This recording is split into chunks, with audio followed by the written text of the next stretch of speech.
Bonsoir tout le monde. Nous vous remercions d'avoir bien voulu honorer votre présence pour ce débat. Comme on l'a dit, au fait, c'est un sujet qu'on a choisi, un sujet social, qui ne laisse personne indifférent. Okay? Surtout nous les jeunes. Parce qu'un jour ou l'autre, soit on est appelé à vivre avec l'âme sœur, soit on l'est déjà. Mais quel que soit le cas, quelle que soit la situation de chacun ici, je pense que ce débat, quelqu'un va tirer quelque chose de dedans. Parce que chacun va donner son point de vue sur comment est-ce que, je donne le thème du sujet, les relations de couple entre les hommes et les femmes. Donc, comment est-ce que la vie de couple, comment est-ce qu'on l'aperçoit au Togo. Donc, c'est juste ça. Et j'aimerais qu'on commence par la présentation de nos invités. D'accord. On va commencer dans ce sens-là.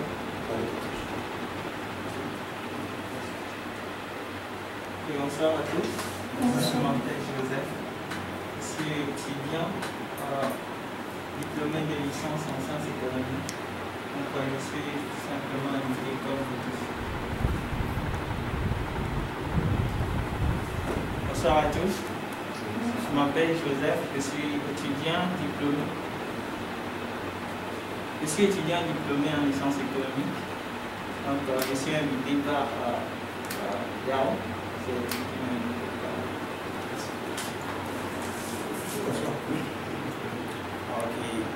Bonsoir, moi c'est Jake, vous m'appelez Jake, je suis étudiant diplômé de licence en comptabilité et contrôle et audit. J'ai été invité par Dao, tout comme vous tous. Merci.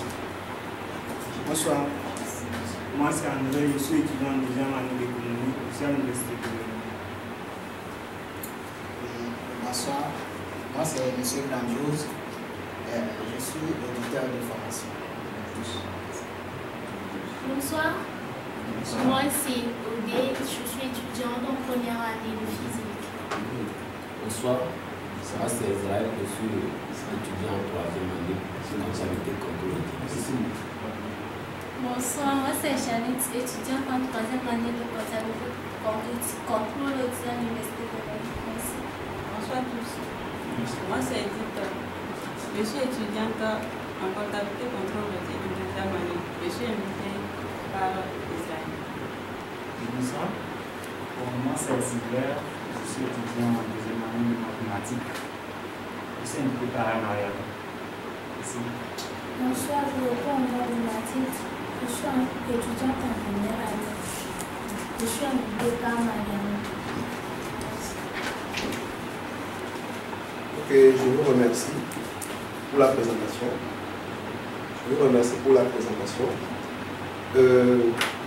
Donc sans plus tarder, je pense qu'on va entrer dans le vif du sujet. On va commencer par ce qu'on appelle les questions de fond. Ça, c'est la question principale. Et une fois que la question sera posée, on va demander à chacun de pouvoir donner son point de vue. D'accord. Alors la première question, comment pensez-vous que devraient commencer les relations de couple entre un homme et une femme? C'est-à-dire que juste avant qu'ils vivent en couple, avant et après la vie de couple, comment est-ce que ça devrait commencer d'après vous? Comment est-ce que ça, on voit que ça commence chez nous aussi? D'accord? Donc, vous dites juste ce que vous voyez chaque jour qui se passe. D'accord? C'est juste ça. Donc, on va commencer par Joseph. Ok, bonsoir. La question de couple, c'est une question, on va dire, un peu tabou au Togo. Mais aujourd'hui, de nos jours, on voit les jeunes de plus en plus qui s'intéressent à la question, parce que c'est aussi quelque chose qui définit leur avenir, ou bien constitue une part importante de leur avenir. Et donc, à ma connaissance, la vie de couple au Togo, ça a une grande diversité. Si on prend en compte l'âge, si on prend en compte les ethnies, les différentes origines. Et donc, pour la plupart des jeunes aujourd'hui, la vie de couple, telle que moi je fais mes observations, ça commence avec tout d'abord un consentement mutuel avec les deux partenaires et qui, au fil du temps, arrive à se consolider par un mariage. On va dire que bon, l'étape de départ, c'est d'abord le consentement mutuel et ensuite cela arrive au mariage. Bon, c'est ça la définition de la durée de vie de la vie de couple, selon moi. Ok. Donc, on va donner la parole à Jake. Bonsoir. Selon moi, mon point de vue, concernant la vie de couple, comme mon frère l'a dit tout à l'heure, ça commence par un consentement mutuel, mais c'est pas forcément que ça débouche sur un mariage ou ce soit, puisque déjà vous sortez ensemble et vous avez des relations intimes et voilà, arrivé à un moment, l'un d'entre les deux partenaires décide de vivre avec l'autre et ils décident ensemble de vivre sans pouvoir penser au mariage. Et c'est le cas souvent, c'est ce que moi je remarque là-dessus. Donc je crois que c'est comme ça que ça commence. Merci. Ok, merci beaucoup Michel. On va donner la parole à André. Ok. Alors, sur ce sujet, bien sûr, le thème là, moi je pense, mais ce que je remarque souvent, c'est que les relations,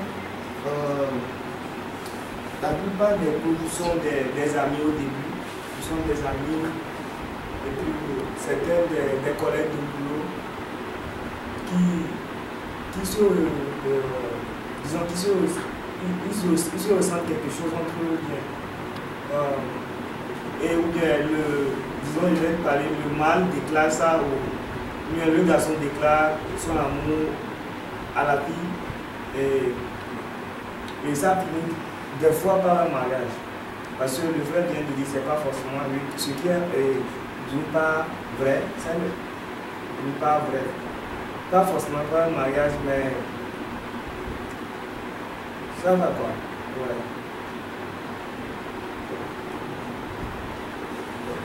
Merci beaucoup. Merci beaucoup André. On va passer la parole à Dandos. Je vous remercie. C'est une bonne initiative que vous avez prise.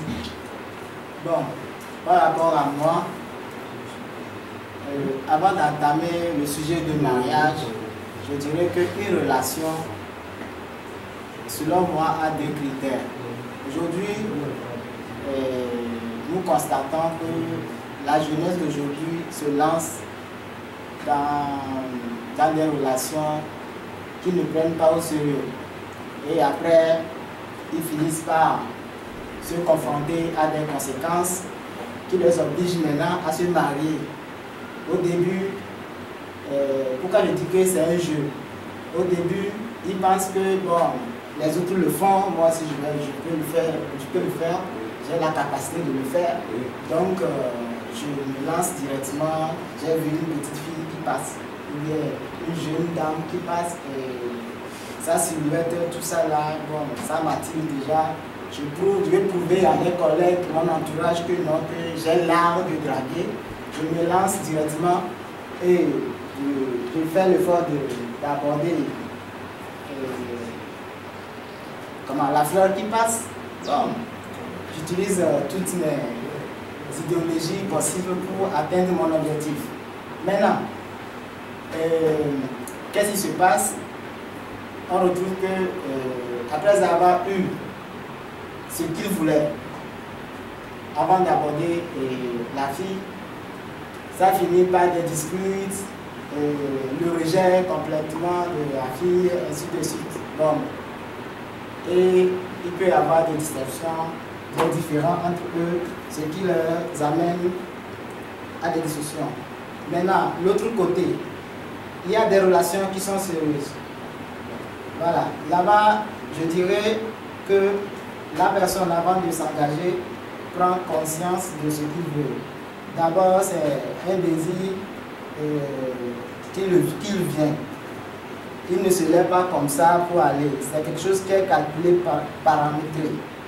Donc, il se dit, ah, maintenant, je suis bien physiquement, spirituellement, moralement. Il me faut un conjoint ou une conjointe pour pouvoir lancer ma vie. Parce que là, mon objectif, c'est de pouvoir avoir une femme et de construire ma famille propre à moi. Donc là, maintenant, la personne suit des procédures légales. Ce qui nous amène à aller voir la fille, après acceptation, aller voir les parents de la fille.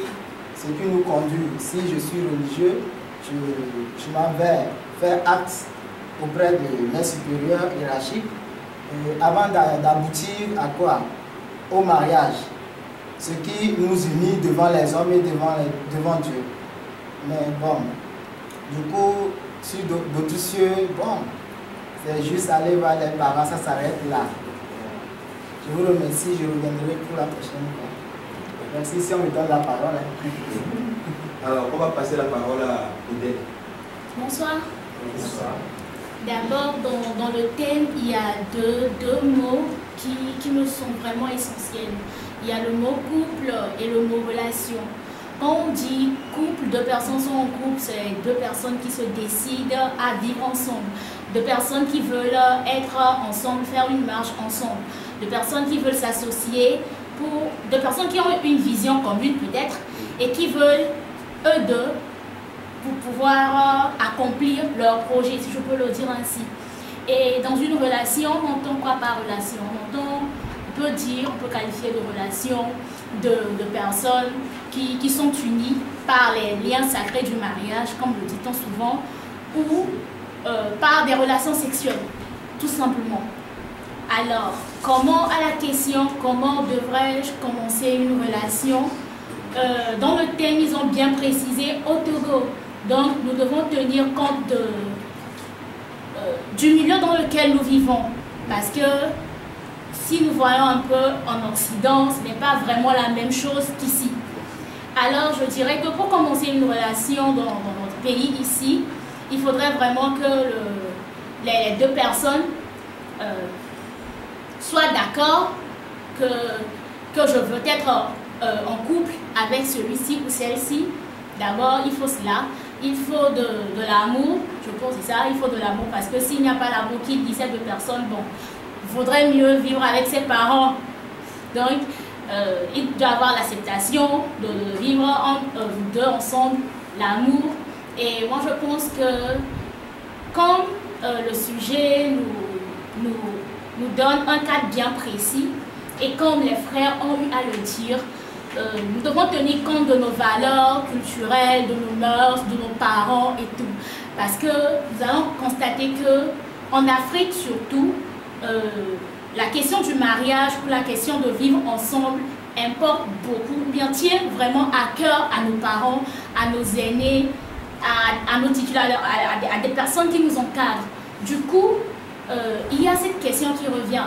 Les parents doivent être vraiment d'accord de la personne que tu choisis. L'ethnie intervient, la classe sociale parfois, beaucoup de paramètres rentrent en jeu pour que deux personnes puissent s'unir. Je dirais que au Togo, pour qu'une relation puisse bien commencer, il faudrait que ces deux personnes soient d'abord en accord, que leurs parents soient en accord et que leur entourage aussi le permet. Je vous remercie. Merci beaucoup. Je vais passer la parole à M. Israël. Ok, je vous remercie. Tout d'abord, je trouve le thème pertinent parce que les affaires de couple et de relations, des fois, les gens confondent ça. Bon, pour débuter une relation, déjà, ça se fait naturellement. Ça doit se faire naturellement. Maintenant, aujourd'hui, on constate que des jeunes se permettent de faire de n'importe quoi. Tu vois une jolie fille et puis tu veux te la taper parce que c'est ça quoi, c'est ça l'amour, donc en fait on dirait.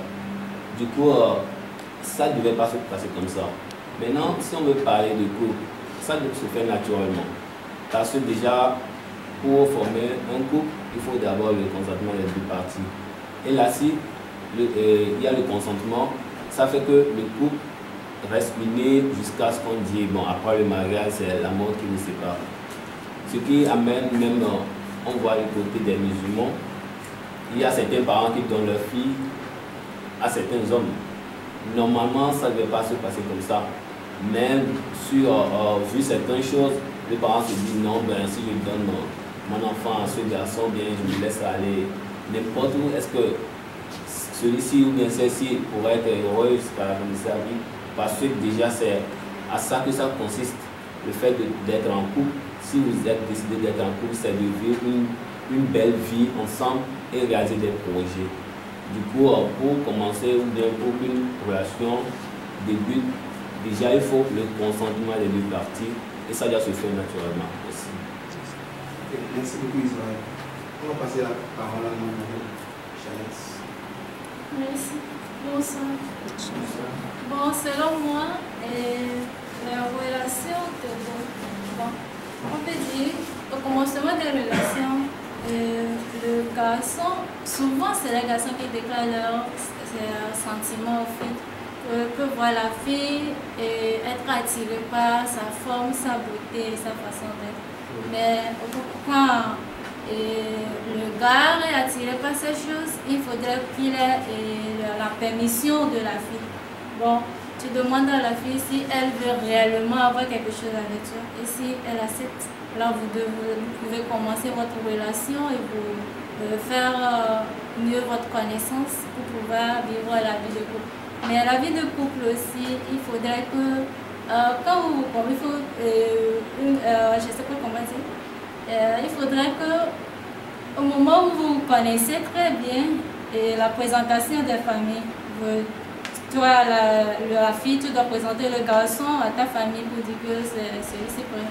Mais selon les coutumes d'avant, quand tu vas comme ça, on va te demander est-ce que réellement le gars là, il a ceci, comme ça pour la fille. Souvent le problème se pose au côté des filles, mais pour les garçons, ça dépend des ethnies. C'est normal qui dit je ne veux pas la fille de cette ethnie ou comment. Mais pour pouvoir arriver à la fin de votre parcours, il faudrait que vous deux vous entendez et que les familles aussi soient d'accord sur votre relation. Et si les familles sont d'accord, tout peut arriver à tout moment. Tu peux aller demander la main de la fille chez sa famille et après penser au mariage. Si tu n'as pas les moyens, c'est pas forcément fini par faire le mariage religieux ou bien à la mairie pour dire que vous êtes réellement peut-être. Mais bon, il faudra à la base, surtout au Togo ici, un cas la jeune fille ou bien c'est devenu quelque chose de jeu ou bien de, je peux dire comme ça, de bonbons où tout le monde veut goûter, dire que je suis en couple avec celui-ci sans savoir les conséquences qui vont venir de cette relation. Mais pour terminer, je peux dire que bon, merci. Ok, merci beaucoup Janice. On va passer la parole à Edith.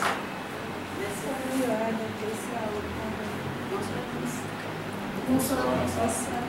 Moi, je crois que c'est une réponse. Souvent, on me dit, déjà à 18 ans, il faut avoir une petite amie ou bien une petite amie. Jusqu'à 25 ans, si possible, tu peux te marier, fille comme garçon. Mais avoir des relations avec un garçon ou une fille, comment pouvoir avoir cette relation-là? C'est-à-dire, tu peux être ami, quelqu'un m'avait déjà dit, vous pouvez être ami de classe ou dans le service. Ça peut être qu'un jour, tu vois que ton ami là, le côté garçon ou fille, tu vois que le comportement de l'autre est bon, ça te va. Et tu cherches à faire la cour à la fille. Maintenant, si la fille t'accepte, il faut forcément chercher en même temps, si même la fille ne t'accepte pas encore, est-ce qu'il faut chercher à vouloir faire des relations sexuelles avec la fille? Donc là-bas, moi je ne suis pas tellement d'accord avec ça. Selon moi, si je vais accepter le garçon pour qu'il me fasse la cour, je ne vais pas me livrer à ce garçon-là. Donc on doit s'attendre d'abord jusqu'à un moment donné avant de déclarer ça aux parents. Mais il y a des cas, papa peut refuser, maman va accepter. Et c'est maman qui accepte le plus souvent. Maintenant, le côté papa là, c'est un cas.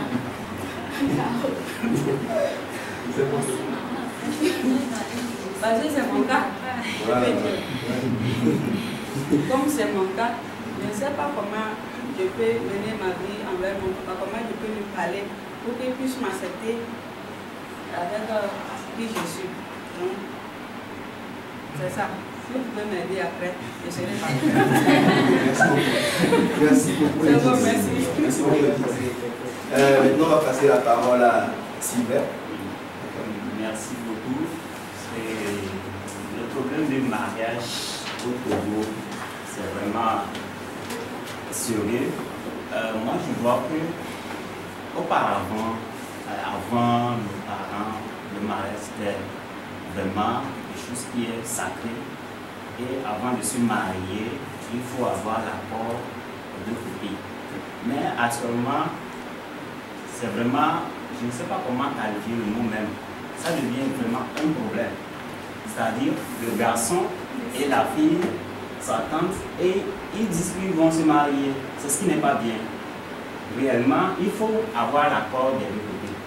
Et premièrement, l'objectif des garçons actuellement, c'est que, bon, j'ai vu la fille, je suis obligé, mais je pense que je peux trouver quelque chose d'elle. C'est-à-dire avoir le sexe. Notre objectif premier, c'est ça. C'est le sexe. Surtout, la plupart des garçons, c'est le sexe. Ce n'est pas le mariage. On n'a pas l'idée de se marier après ou bien de faire quoi. Il n'y a pas ça. C'est le sexe.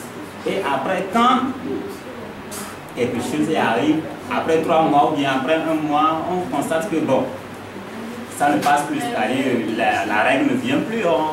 On commence à se soucier. Oh, il y a quel problème. Et même, on cherche des moyens à éliminer ce qui est le fœtus, si peut le dire ainsi. Donc, pour que on tisse une relation sérieuse, il faut premièrement l'accord du côté des filles, de la fille et le garçon, et après avertir les parents aussi. Parce que sans l'accord des parents, il y aura toujours des difficultés dans le foyer. Parce que quoi? Vous-même, vous allez vous dire que bon, on s'aime, et vous allez quitter la maison. Bon, le garçon se dit, bon, l'âge que j'ai maintenant, je suis obligé d'avoir une fille à ma côté, il doit me faire ceci, cela. Est-ce que tu es prêt à supporter? Il faut avoir les conseils des parents aussi. Est-ce que tu es capable de supporter après? Parce que on pense que, bon, donner des enfants, c'est facile, mais ce n'est pas facile. Au moment où tu vas enceinter une fille, c'est là-bas que tu vas commencer à réfléchir. Est-ce que dans 3 mois, 4 mois, on va commencer à demander les analyses, tout. Et en 9 mois, on dit, bon, est-ce que tu es capable? C'est là le problème. Donc, pour moi, avant qu'une relation amoureuse peut aboutir au mariage, il faut l'accord des deux parents d'abord, entre et le garçon et la fille, avant que ça peut bien marcher. C'est ce que je peux dire. Merci. Merci beaucoup, Sylvain. Et enfin, on va donner la parole à Mathilde. Bonsoir. Bon, selon moi, le mariage, c'est un lien sacré. Du coup, pour aboutir au mariage, il faut certaines lois. D'un côté, il faut le consentement des deux parties. Je veux parler de la fille et du garçon en question. Bon, par après, il faut le consentement des parents, parce que c'est l'essentiel. Bon, par après, il y a l'âge qui compte. Pour un vieux de 42 ans, pas se mettre avec une fille de 18 ans ou bien de 17 ans. 42 ans. Du coup, selon moi, pour aboutir à un bon mariage, il faut savoir l'état. Merci. Ok. Merci beaucoup. Oui. Donc, merci beaucoup pour votre intervention, l'intervention de chacun et de chacune. Pour résumer grosso modo, dans notre société, les relations de couple entre un garçon et une fille, quand ça commence, c'est-à-dire quand ils commencent à vivre en couple, ça peut commencer soit par le mariage, donc légalement, traditionnellement, c'est toujours le mariage. Ça peut commencer par le concubinage, c'est-à-dire qu'ils vivent ensemble, mais ils ne sont pas mariés légalement. Okay? Mais ça peut aussi commencer parce que, c'est pas parce qu'ils veulent vivre ensemble, mais parce qu'ils sont forcés de le faire parce que peut-être qu'il y a eu la grossesse. Donc, bon, j'aimerais savoir, j'aimerais savoir si dans notre société, il arrive que un homme et une femme se marient par intérêt. C'est-à-dire que quand ils vivent ensemble, avant de vivre ensemble, ils ont vu parce qu'ils ont peut-être que le garçon est de bonne famille, la fille, sa maman a tel rang social, donc si je veux marier à telle fille, je vais peut-être évoluer plus vite. Si je veux marier à tel garçon, j'aurai tel avantage. Est-ce que ça arrive dans nos sociétés? Là, chacun peut, on n'a plus besoin de faire le tout. Chacun peut donner son avis. Une personne sérieuse. Ok. Oui, donc je vais donner la parole à Odette. Ok. Oui, malheureusement, c'est ce qu'on constate le plus dans nos relations d'aujourd'hui. On constate que beaucoup de personnes qui se mettent en couple, c'est pas vraiment par amour, excusez-moi le terme, mais c'est plutôt par intérêt. Nous allons voir ce côté un peu plus chez les femmes autant que chez les hommes aussi. La fille, parce que elle a envie de trouver un boulot assez rapidement, elle constate que cet homme-ci qui me courtise là, non, si je me mets vraiment avec lui, ça va vite passer. De même que les garçons, il y a des hommes gigolos, nous n'allons pas négliger le fait. Donc, c'est quelque chose qui est vraiment déplorable parce que d'abord, avant que deux personnes se mettent en relation, il doit vraiment avoir les sentiments. Parce que sans les sentiments, je ne vois pas comment est-ce que deux personnes peuvent réellement décider de vivre ensemble.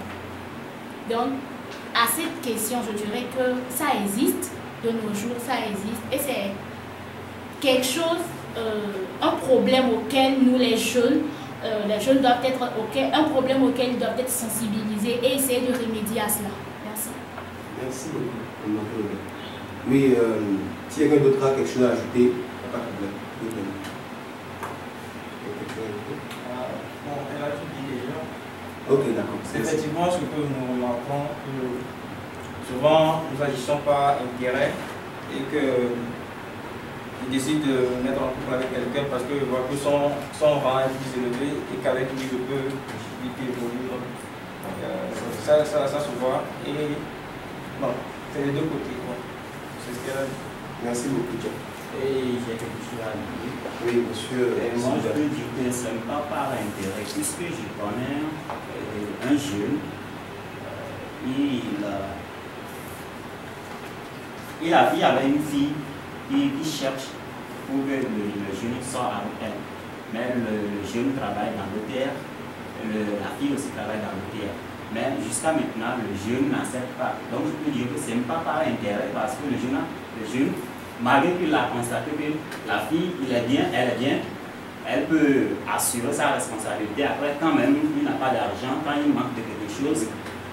Donc, moi, je peux dire que ce n'est pas par intérêt, c'est par volonté. Si tu veux, c'est par volonté et par l'amour que tu as envers la fille. Ce n'est pas parce qu'elle a quelque chose ou bien son rang, c'est pas ça.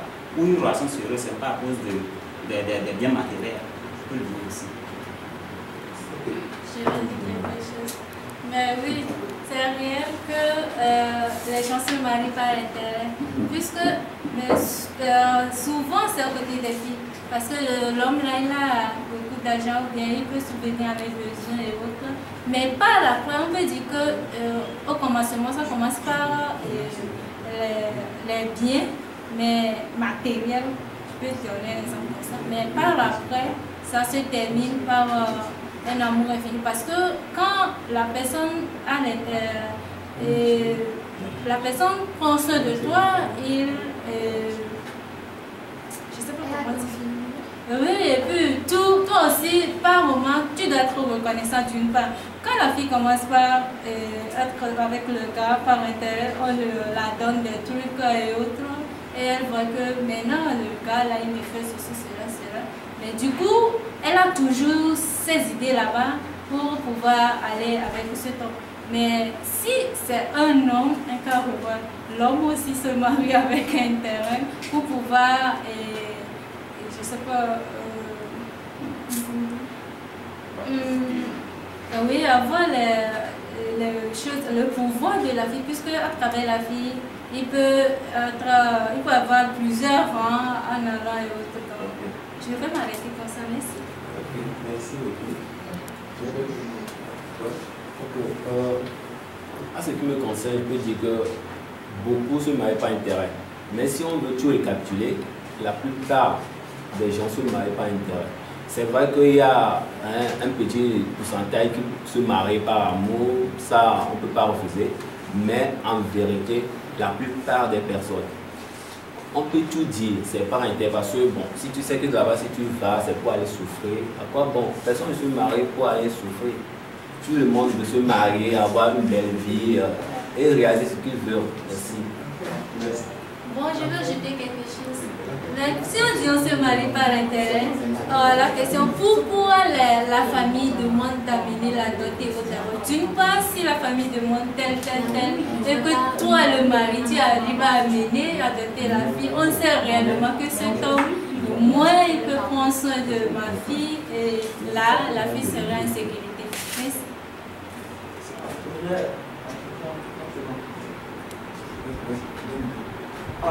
Bon, c'est juste pour ajouter que les hommes pensent que le mariage est motivé par un intérêt. Moi, je voudrais juste dire que c'est naturel qu'il y ait un intérêt parce que quand il n'y a pas d'intérêt, il n'y a pas d'action, tout simplement. Merci. C'est bon? C'est bon? Ok, merci beaucoup. Donc, on va aller un peu plus rapidement. On va passer à une autre question. Pensez-vous que le niveau d'études du couple peut-il influencer une relation? C'est-à-dire que, pensez-vous que, par exemple, un homme très instruit peut-il vivre en couple avec une femme qui n'a pas été instruite, qui n'a pas été à l'école? Pensez-vous que c'est possible? Dans un sens comme dans l'autre. Pensez-vous que c'est possible? On va aller un peu plus rapidement. Donc, vous êtes tout Votre tour. Ok. Non, la question est beaucoup plus compliquée. En fonction des paramètres, en fonction des paramètres pris en compte, je pense que le mariage entre deux personnes de niveau d'études différents est possible si par exemple nous considérons le motif du mariage, donc je pense que c'est possible, mais d'un autre côté il faut aussi prendre en compte le fait qu'il y a un certain nombre de critères minimum qu'il faut observer. Par exemple, une personne qui n'a pas du tout été instruite sa relation en couple serait un peu plus compliquée par rapport à quelqu'un qui a été très instruit. Ok. Alors, Jack, tu as quelque chose à dire? Oui, moi je pourrais dire que le mariage entre deux personnes de niveau d'études différents, bon, c'est possible. Du moment où l'amour est, le mariage est essentiellement basé sur l'amour.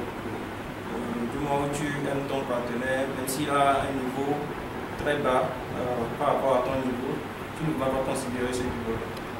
ne vas pas considérer cela et tu iras au-delà de ça. Même, ça peut arriver qu'au cours de votre vie de couple, tu pourras ramener cette personne-là à un niveau plus élevé. Donc c'est possible. Merci. Merci beaucoup. Qui d'autre a quelque chose à dire? Oui. Pour ajouter à ce que les uns les autres ont dit, moi je dirais que quoi?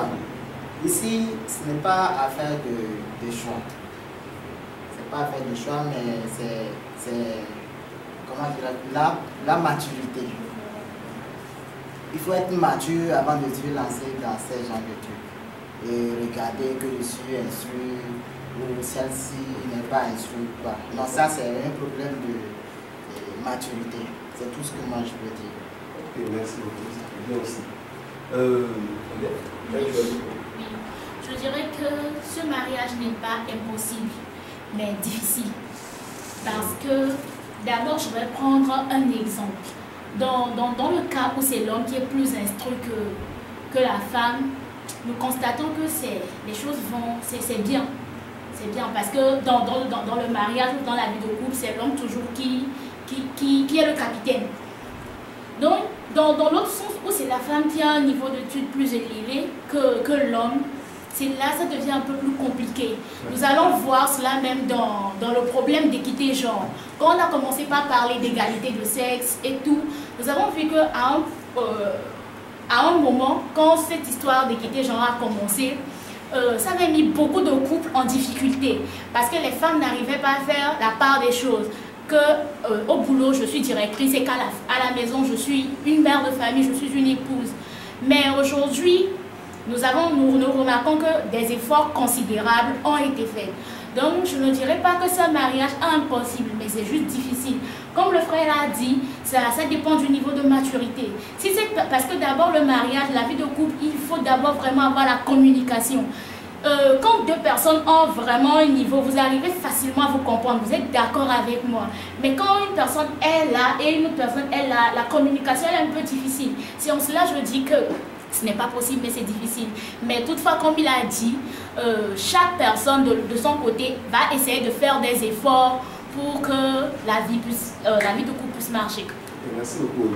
Quelqu'un d'autre a quelque chose à ajouter? Ok, on va passer la parole à Isis. Merci. Ce mariage est possible. Si la femme n'a pas un niveau élevé et que le garçon a un niveau, les parents de la fille vont accepter pour que la fille marie à ce garçon. Mais si c'est la fille qui a un niveau élevé et que le garçon est inférieur, les parents de la fille vont refuser. Toi, tu as fréquenté jusqu'à aller à ce niveau, pourquoi marier? Donc, tu vois, c'est difficile.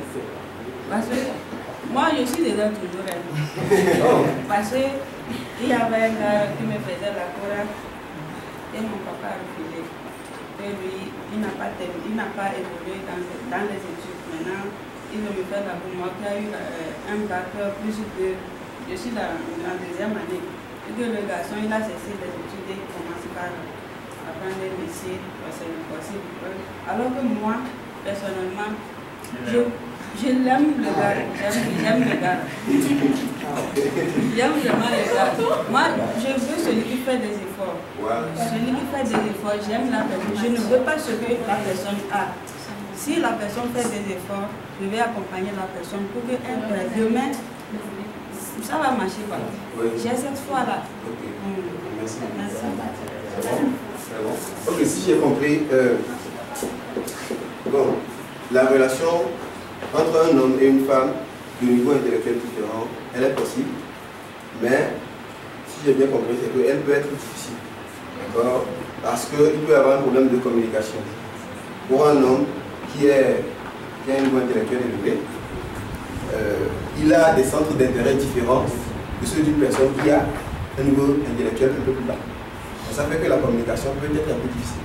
Mais pensez-vous que le niveau d'éducation, le niveau intellectuel des parents, peut-il influencer sur l'éducation de leurs enfants? Pensez-vous que le niveau d'éducation des parents peut-il influencer sur l'éducation de leurs enfants? comprenez, papa et maman sont bien instruits, ou ça ne sont pas instruits du tout, ou ça l'un est instruit, l'autre n'est pas instruit. D'accord? C'est les trois cas. Pensez-vous que dans ces différents cas-là, ça peut influencer sur l'éducation des enfants? Et à quel niveau? D'accord? S'il vous plaît, quand vous parlez d'éducation, soyez un peu plus spécifique avec nous pour voir un peu où est-ce que vous voulez aller. Est-ce que vous parlez par éducation, le niveau d'études de l'enfant à l'école, ou bien c'est comment? Ou bien c'est celui des parents. Ok. Alors, par éducation, c'est à la fois à l'école et à la maison. D'accord? On sait que l'éducation de l'enfant, elle se fait à l'école, elle se fait à la maison. Et à la maison, ce qui est généralement, communément, su, c'est qu'elle est faite par la maman. D'accord? Il y a le papa qui intervient, mais le papa intervient beaucoup moins que la maman, parce que la maman, elle est souvent à la maison. En tout cas, c'est elle qui a l'enfant en son sein, c'est avec elle que l'enfant grandit. Donc l'enfant est plus, au début, l'enfant est plus habitué avec ça. Donc, quoi qu'il en soit, pensez-vous que le niveau intellectuel des parents puisse influer sur l'éducation, par l'éducation, par l'éducation aussi bien à la maison qu'à l'école? Parce que ce que l'enfant fait à la maison, une fois que l'enfant vient à l'école, vient de l'école, ce que l'enfant fait à la maison, c'est que ça peut être les parents qui peuvent l'inciter ou pas. En tenant compte du fait que l'importance que les parents eux-mêmes donnent à l'éducation. Je ne sais pas si vous voyez. Voilà, donc si quelqu'un a quelque chose à dire, oui, je dirais que le niveau d'études des parents peut vraiment, ou bien je dirais pas peut, influence, peut influencer vraiment dans l'éducation des enfants. Parce que quand un enfant est issu d'une famille dont les parents sont cultivés, sont allés à l'école, cet enfant est forcément différent d'un enfant qui n'a pas ses parents vraiment, qui n'ont pas été à l'école. Je veux parler de la culture. Je ne parle pas de l'intelligence à l'école des nôtres pour le moment. Quand un enfant est issu d'une bonne famille, généralement, comme on le dit, cet enfant connaît un peu plus. Il a une faculté de pouvoir appréhender les choses différemment d'un autre qui n'est pas dans une bonne famille. Mais quand nous allons revenir sur le côté à l'école, travail et tout, pas forcément. Parce que l'intelligence, ça se cultive. C'est à force de travailler, tout. L'enfant du pauvre peut vraiment apprendre ses leçons et venir avoir ses 10, ses 20 à l'école. Tandis que l'enfant du riche, qui est issu d'une bonne famille, qui a des parents qui sont vraiment instruits, n'a pas ses leçons et n'a pas forcément de bonnes notes à l'école. Donc je pense que le moment où l'éducation des parents influence sur la vie des enfants, c'est sur le plan culture. La culture que l'enfant a. Je pense que c'est ça. Merci beaucoup. Oui. Est-ce que vous avez quelque chose à ajouter par rapport à ça? Ok, oui. Alors, je passe la parole à Sylvain. Oui, merci beaucoup.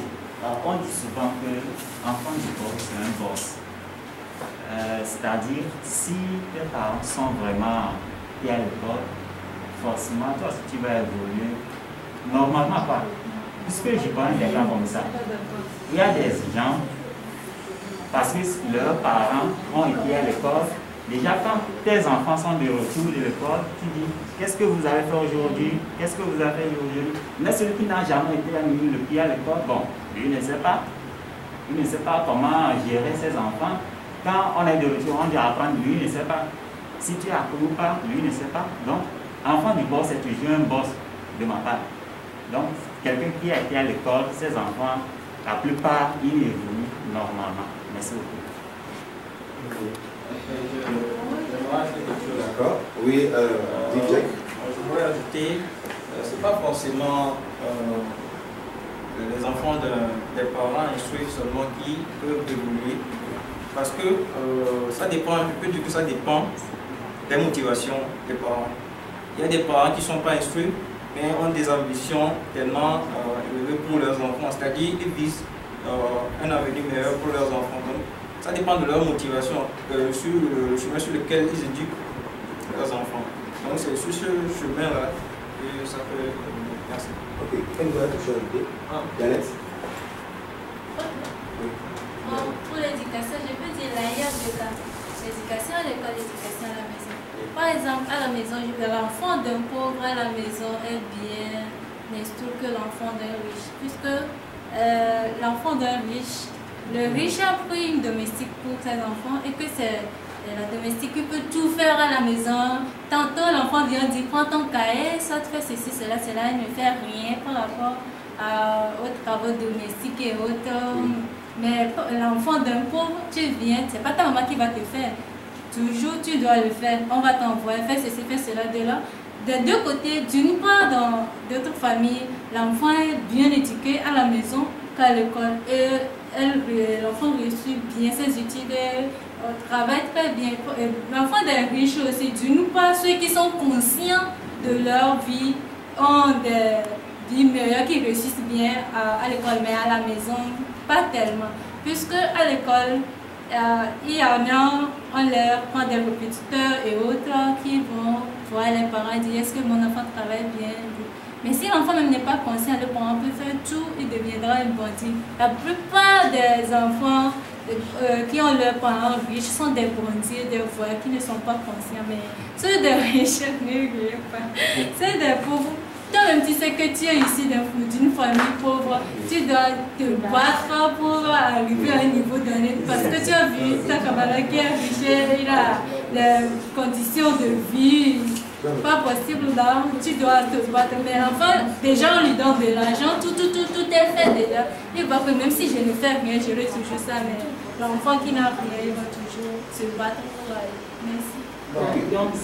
Merci beaucoup. Passons la parole à Israël. Je vous remercie. Déjà, si un enfant meurt aujourd'hui, personne ne lui apprend à manger. Si l'enfant grandit, lui-même il mange. Et si tu as tes parents, ils sont des bourgeois, tu vas essayer de vivre en tant que bourgeois. Si tes parents n'ont pas d'argent, genre les prolétaires, on peut le dire ici. C'est-à-dire, si tu ne fais pas d'efforts, déjà, il faut avoir la volonté avant de pouvoir réussir dans cette vie. Si on remarque ceux qui sont des, excusez-moi, des menuisiers, les maçons, tout ça là, ce sont les enfants des pauvres, pour la plupart. Si un enfant de bourgeois est maçon aujourd'hui, c'est pour la plupart ils ont fréquenté, ils ont leur diplôme, et puis ils ne savent rien, mais ils viennent avec leur diplôme, ils disent que non, ils ont fait tel. On leur donne les grands chantiers, ils recrutent les enfants des pauvres, qui ont eu la volonté de ne pas baisser les bras, ont fréquenté, ça n'a pas marché, ou bien par manque de moyens, ils se sont allés apprendre les métiers de main, et c'est eux qui prennent l'argent. Du coup, pour parler d'éducation, c'est-à-dire, pour parler d'éducation, en fait, déjà, si tes parents sont bourgeois, tu essaies de les expliquer. Si toi-même tu es conscient, un enfant conscient, tu réussis. Si tes parents sont ceux qui sont moins riches, si tu as la volonté, c'est là que tu vas réussir. Sinon, personne ne te regarde même pas. Et là, ça ne marche pas. Merci. Ok, merci beaucoup. Passons la parole enfin à pour résumer très rapidement ce que les autres ont dit. Si on prend l'éducation dans le sens général, comme elle est conçue, comme étant essentiellement acquise à l'école, puisque l'éducation reçue à l'école n'est que complémentaire à ce qu'on reçoit à la maison. Donc moi je dirais que la conséquence est directe dans les deux cas, c'est-à-dire dans le cas avec les parents instruits, que le cas avec les parents non instruits, et que les conséquences peuvent être négatives comme positives dans les deux cas. Ok, merci beaucoup Joseph. Ok, maintenant on va aller un peu plus vite parce qu'on n'est plus pas longtemps. Je vais passer à la question numéro 3. D'accord? Comment pensez-vous que devrait être approvisionné le budget familial? C'est-à-dire que pour les besoins de la famille, une fois que vous êtes en pour les besoins de la famille, à qui pensez-vous que ça doit être à sa charge? C'est à qui de le faire? D'accord? Pour les besoins de la famille, comment pensez-vous que quelqu'un, soit à l'homme, soit c'est à la femme, soit c'est aux deux, de pouvoir approvisionner le budget familial? Donc Joseph, oui, à la question sur la contribution de chaque partie dans le budget familial, je dirais que avant tout, c'est une question clé pour entrer dans une relation parce qu'en fait, une relation c'est un peu comme une entreprise et une entreprise a besoin d'attirer et il faut des fonds pour subvenir aux dépenses. Et généralement, et très souvent dans nos sociétés africaines ici, la question sur la division des tâches confère à l'homme la partie essentielle de la contribution au budget. Et donc l'homme, il est tenu généralement de subvenir aux besoins de la famille, alors que la femme est placée sur un banc un peu plus pacifique, un peu plus passif. Donc je dirais que si on revient à nos réalités, les réalités d'aujourd'hui, les deux parties peuvent contribuer à égalité, ou peut-être pas au budget de la famille.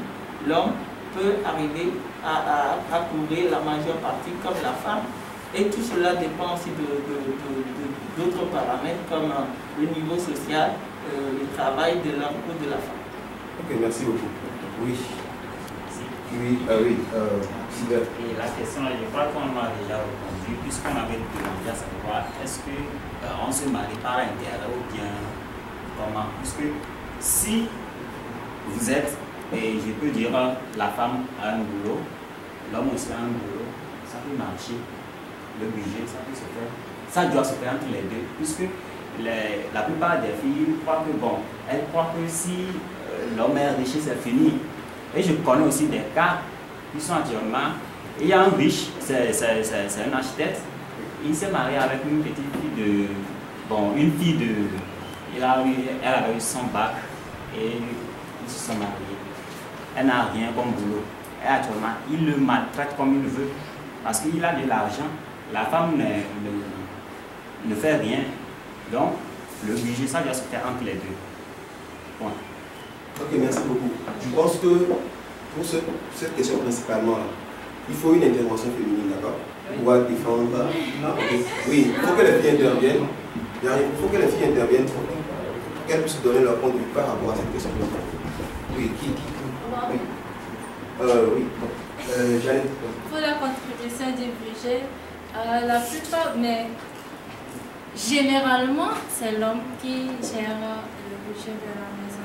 Mais la femme aussi peut l'aider dans les deux cas. Si tu as les moyens, non, c'est pas elle, tu vois. Si elle a les moyens, elle va le faire. Mais si elle n'a pas les moyens, c'est l'homme qui va le faire. D'une part, on peut dire que la femme donne l'argent et l'homme donne l'argent, mais c'est la femme qui prend l'argent là pour faire quelque chose avec. Tu donnes l'argent, ça l'argent ne peut pas devenir ceci, cela. Des fois, les hommes donnent, par exemple, je vais donner un exemple, l'homme donne 1000 francs à la femme pour faire la cuisine. Et comment elle va gérer? Soit elle doit ajouter, soit elle va diminuer. Mais dans les deux cas, si tu as un boulot ou bien tu fais quelque chose, c'est pour ça qu'on dit aux hommes, si tu veux que ta femme t'aide dans le budget, il faudrait lui chercher quelque chose à faire. Tu lui dis, ma femme, tu sais quoi, il faudrait que tu fasses ceci, cela. Là, si elle aussi elle a des revenus, d'une part, si l'argent manque, elle ne pouvait pas venir te demander de l'ajouter, non? Elle va prendre sa responsabilité et ajouter. Mais là où la femme n'a rien à faire, tu dois assumer la responsabilité. Ok, merci beaucoup. Oui, je dirais qu'aujourd'hui, beaucoup de personnes disent que c'est l'homme qui endosse les responsabilités. Mais je me dis que c'est parce que dans notre société, ça a toujours été comme ça. Il y a vraiment des réalités, beaucoup de choses qui se passent que nous ne maîtrisons pas. Si nous allons voir aujourd'hui, il y a vraiment des hommes irresponsables. Excusez-moi vraiment le terme, les hommes, je suis désolée. Il y a des hommes irresponsables. Et dans ces foyers, c'est la femme qui fait tout. C'est la femme qui est à la fois l'homme et la femme. Genre, côté financier, c'est elle qui s'occupe de l'éducation. Moi, j'en ai vu des femmes comme ça, qui s'occupent de l'éducation des enfants de A à Z. Et parfois aussi, cela intervient. Prenons un couple où l'homme perd son emploi. Vous allez me dire que c'est l'homme qui trouve encore? Non. Tout le monde est en train de dire c'est l'homme parce que dans notre société, ça a toujours été comme ça. Mais aujourd'hui, nous voyons qu'avec la civilisation d'autres cieux, on nous a appris à pouvoir faire la part des choses. Donc, je dirais que aujourd'hui, ne plus dire que c'est l'homme seul. Parce que, coûte que coûte, comme la sœur l'a dit, même si c'est l'homme qui donne l'argent, c'est la femme qui le gère, c'est la femme qui permet, qui contribue au fait que cet argent puisse se fructifier. Donc, je dirais que il faut faire le partage dans le cas où c'est possible, dans le cas où les deux personnes ont les moyens pour pouvoir le faire. Ok, merci beaucoup. Je vais passer la parole à André. À la question comment le budget familial peut être approvisionné, moi je pense que ça dépend des revenus de chacun. Parce que par exemple, dans ma famille, par exemple, les frais de scolarité, l'électricité, les vêtements et autres, c'est papa qui gère. D'accord? Et le manger, la cuisine et autres, là, c'est papa. Donc moi je pense moi-même, c'est la façon dont ça se passe dans ma famille, c'est avec la permission de ma femme, c'est comme ça va se passer chez moi. Ouais. C'est bon, merci beaucoup. Oui, Daniel, tu avais quelque chose à dire? Grandiose. C'est grandiose. Voilà. En fait, ce problème est tellement délicat. La question là, s'il faut débattre ça, on ne va pas finir aujourd'hui. Moi, je reviens toujours sur la maturité. Ça dépend de la maturité du couple. Voilà. On a fait cas, tout de suite, quelqu'un a fait cas du licenciement du monsieur, le monsieur qui perd son travail ou son boulot. Voilà. Ce qui amène des conséquences, c'est que quoi? S'il n'y a pas la maturité dans le foyer, ça va toujours amener des problèmes. La femme qui va intervenir sur le temps là va trouver toujours à dire et pousser l'homme à faire des trucs qui peuvent même devenir des problèmes sous d'autres cieux. Bon, moi je dirais tout simplement c'est la maturité. Si vous me permettez d'ajouter quelque chose, s'il vous plaît, je pense qu'à cette question, d'abord, quand deux personnes décident de se mettre ensemble, c'est quelque chose, c'est primordial. C'est une question dont vous devez vous asseoir et discuter, comme il a dit. Parce que pour pouvoir se dire, si j'ai les moyens, je vais le faire. Si tu as les moyens, tu contribues. Parce que dans la tête de plusieurs personnes, c'est l'homme. Et quand ces problèmes arrivent, on ne sait plus vraiment quoi faire. Donc je me dis au début des relations, même après votre mariage, le lendemain vous vous asseyez, si vous pouvez partager les tâches, vous le faites quoi. En même temps est mieux parce que vous allez vivre, c'est jusqu'à la mort si on le dit ainsi. Voilà. Merci beaucoup. Et je vais ajouter aussi quelque chose. Je pense aussi à la conception de votre mariage. Qu'est-ce que je veux dire par là? Ce que vous vous êtes dit, c'est que avant que vous ne soyez unis, vous vous êtes donné des directives. C'est ça que vous allez suivre tout au long de votre vie. Donc s'il y a des fléaux qui viennent gangréner votre mariage, vous devez chercher des solutions ensemble. Ok, bon, je vous remercie. Merci beaucoup. Oui, c'est bon. Ok, merci beaucoup. Je passe à une autre question. D'accord? Une fois qu'on a débattu, les uns et les autres ont dit, selon lui, c'est soit l'homme, c'est plus l'homme, c'est soit les deux, voilà, c'est pour résumer. Mais une fois que le budget, on a trouvé le budget, on sait, il y a l'argent qui est là. Comment pensez-vous qu'on doit gérer ça? Est-ce que c'est...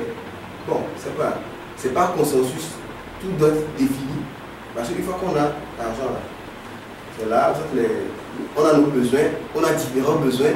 Est-ce que vous pensez que ça doit être fait à la discrétion de chacun ou ça c'est en concertation? Je ne sais pas si vous voyez un peu. Oui, peut-être. D'abord le budget, l'argent, comme il a dit, que le couple d'abord c'est comme une sorte d'entreprise. Oui. Et quand dans une entreprise, les fonds, ça permet à l'entreprise de pouvoir s'épanouir. Donc, à cette question, je dirais que si l'homme ou soit la femme, quand il va gagner son argent ou bien son argent, il va faire les choses à discrétion, cela ne va pas vraiment les avantager. Mais quand ils vont se mettre à deux, d'abord il faudrait qu'il y ait l'intérêt commun et surtout l'intérêt des enfants. Si c'est un mariage, ils veulent continuer vraiment. Parce qu'ils ne vont pas commencer à dépenser leur argent à la bayhat. Non. Ils devaient, genre, par exemple, aujourd'hui mon mari gagne peut-être 150 000 par mois. Peut-être on n'est que deux pour le moment, ou soit avec un seul enfant, on se dit peut-être avec 50 000 on paie le loyer, on paie l'électricité, le manger. Avec les 100 000 restants, qu'est-ce que nous devons faire? Peut-être nous allons commencer par chercher un chien. Donc vous devez essayer de... Ce dans quoi vous deviez investir votre argent doit être un bien commun à vous tous. un bien auquel vos enfants, vos progénitures en profiteront. Merci beaucoup. Oui, oui. J'aimerais ajouter quelque chose, c'est-à-dire, bon, dans le cas du mariage, il y a des régimes que l'homme et la femme décident d'adopter, comme le régime de communauté de biens ou de séparation de biens. Dans le cas du régime de communauté de biens, souvent ça cause problème. Il y a un compte qui est ouvert au nom du couple et quand la femme va retirer de l'argent sans le consentement de l'homme, c'est un problème qui survient. Si c'est du côté de l'homme aussi, c'est pareil. Mais je crois que le régime de séparation de biens est meilleur puisque chacun fait ses dépenses de son côté. C'est une responsabilité, quoi. Quand tu vois que tu peux le faire, tu le fais. C'est ça. Oui, Sylvain. Pour moi, je voulais faire une proposition concernant la question. Puisque chez certains frères, la plupart des frères, ils travaillent. La plupart, presque tout le monde y travaille. Donc, arrivé à la maison, il investit tout ce qu'ils ont gagné au travail. Ils ont une caisse. Donc, dans le mariage, si vous voulez se marier, comme Odette avait soulevé, c'est plutôt moi qui peux dire qu'avant le mariage, vous devez s'attendre que, bon, on veut faire un cheminement jusqu'à la mort. Est-ce que quand tu gagnes 50 000, l'homme gagne 50 000, vous allez déposer ça dans une caisse ensemble parce que vous êtes mariés pour vous deux, premièrement, et gérer vos enfants. Et après, vous allez, bon, s'il y a un oncle quelque part, donc c'est dans ce caisse que vous allez enlever si papa est malade, si la tante est quoi, si vous voulez aider, c'est là-bas que vous allez prendre. Mais si tout le monde veut garder son argent dans la poche et il dit, bon, quand il y a un budget, bon, je vais investir 50 000 et la femme dit, bon, cette année, bon, ou bien la fin du mois, j'aime pas, oui, et mon salaire. Donc, je ne peux pas, là, il aura un problème. Donc, si vous avez la caisse et tout le monde investit dedans, quand il y a problème, vous enlevez là-bas et vous gérez. C'est une proposition qui peut être vraie pour vous. Ok, merci beaucoup. On va finir pour donner la parole à Joseph. Ok. Bon, la question de la gestion commune des biens de la famille, c'est un problème très complexe à tous les niveaux, pas seulement familial, régional, même au niveau national, parce qu'on voit très souvent les cas avec la gestion des biens publics. Donc, pour dire qu'on n'arrivera jamais à trouver une solution totale ou optimale, ce sera seulement une solution consensuelle. Et puis, je voudrais dire que, en termes très techniques et purement économiques et figurales, je pourrais dire que pour trouver la solution, il suffirait simplement de créer un comité de gestion des biens de la famille qui sera composé de la maturité, comme le frère l'a souligné, qui sera aussi représenté par le consentement des deux parties. C'est très technique. J'espère que vous avez compris. Ok, merci beaucoup. Merci beaucoup. Sans plus tarder, on va passer à la question numéro 4. Quel est votre point de vue sur la polygamie? Dans la société, dans notre société ici, on sait que la polygamie, elle existe bel et bien. Il y a des hommes à la maison qui ont 1, 2, 3, j'en passe, femmes. Et ce n'est pas seulement les musulmans. D'accord? Quel est votre point de vue sur la polygamie? Est-ce que, selon vous, les hommes vont intervenir, les femmes vont intervenir, qu'est-ce qu'ils pensent de la polygamie? Est-ce que c'est toujours bon pour la cohésion de la famille? Est-ce qu'il peut y avoir des problèmes? Et quels problèmes? Donc je passe la parole à qui? Odette toujours? Ok, les hommes d'abord. Ok, les femmes d'abord. Ok, je vous remercie pour la question. Tu as dit les femmes d'abord, bon, il n'y a pas de souci, moi j'ai commencé. Et je sais que les hommes vont toujours la même. Ok, par rapport à la question de la polygamie dans notre société, au fait, la polygamie existait bel et bien dans les temps antérieurs qu'aujourd'hui. C'est un problème qui persiste. Donc, dire qu'on va trouver une solution pour ça, ou bien dire que c'est bon ou ce n'est pas bon, moi je dirais que c'est un choix personnel. Un choix personnel, pourquoi? Parce que ça dépend de tes moyens. Avoir 2 femmes, c'est avoir un budget à partager en 2. Et si les 2 femmes ont 4 enfants chacune, tu imagines la lourde charge que tu as. Donc du coup, ça dépend. Et il y a aussi les immatures. Eux, ils le font inconsciemment. Eux, c'est pour le plaisir. Ils trouvent, ils mettent, ils cognent partout. Et ça donne, ça devient des charges somptuaires. Voilà. Mais pour dire concrètement par rapport à ça, vous voyez, il y a plusieurs problèmes qui surviennent de la polygamie. Voilà. Donc, ici, on est dans une société et la société est subdivisée en des petits. Il y a une communauté, merci pour le mot. Il y a sur le plan religieux, on a les chrétiens, et on a les musulmans, on a les, comment ils s'appellent, animistes. Voilà. Ça dépend de chaque, comment dirais-je, conception de chaque religion. Voilà. D'autres interdisent carrément la polygamie, d'autres l'acceptent, et d'autres, bon, eux ne disent rien par rapport à ça, ils sont neutres. Donc, pour conclure, je dirais que c'est simplement un choix. Okay. Oui, Odette. Je dirais à cette question, d'abord nous devons tenir compte de notre société. Nous vivons en Afrique et en Afrique, ça a toujours été quelque chose de normal. Les Africains, à la base, ne voyaient pas d'inconvénient au fait d'avoir 2, 3, 4, 5 femmes. Au contraire, en Afrique, ça a toujours été quelque chose d'honneur. Quand un homme a plusieurs femmes, il est respecté dans la société. Mais aujourd'hui, avec ce que les Blancs nous ont apporté, les Blancs sont venus nous dire que non, ce n'est pas bon. Et ça a créé vraiment beaucoup de confusion dans notre société actuelle. Qu'est-ce que moi je dirais vraiment par rapport à cette question? Aujourd'hui, il y a un adage dans ma langue maternelle qui dit quand tu n'es pas auprès de la douche, tu ne vas pas ressentir les odeurs nauséabondes qu'il y a là-bas. Je dirais que face à cette question, beaucoup de personnes disent que non, la polygamie ce n'est pas bon et tout.